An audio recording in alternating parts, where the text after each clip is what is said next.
রাস্তার ধারে যখন আইসক্রিমটা দেখি না, তখন আমার মনটা খুব টানে, ইচ্ছে করে ছুটে ছুটে চলে যায়। তাই ছুটে চলে গিয়ে আমি আইসক্রিমটা নিয়ে চলে এসেছি। এটা আজকে টেস্ট করবো কেমন খেতে, যদি ভালো হয় এরপরে আমি নিশ্চয়ই খাবো।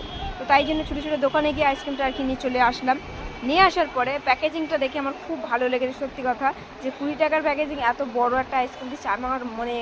আমার আনন্দের সীমা নেই মানে এটা দেখে। যাই হোক, তো এটাকে আমি এসে আজকে কাটছিলাম। এসে কাটার সময় দেখলাম যে আইসক্রিমটা কাটার পরে দেখলাম ভেতরটা বেশ মানে বড়। তুমি বুঝতে পারবে, ধরো আমি কাটার পরে আমার রিয়াকশানটা দেখেই তোমরা বুঝতে পারছো ঠিক কতটা বড়। পুরো বাদামের কোটিং করা, ভেতরে মিল্ক আছে।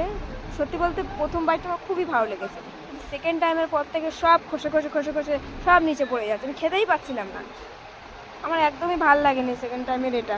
তো তারপর আমি ভাবলাম যে এটা না খেয়ে যদি আমি 10 টাকা রাখলে আমি 2টো কিনে খেতাম, আমি অন্তত শান্তি পেতাম। এত বাজে আইসক্রিম আমি এর আগে জীবনে খাইনি। তোমরা যদি এরকম বাজে আইসক্রিম খেয়ে থাকো কমেন্টে অবশ্যই জানিও।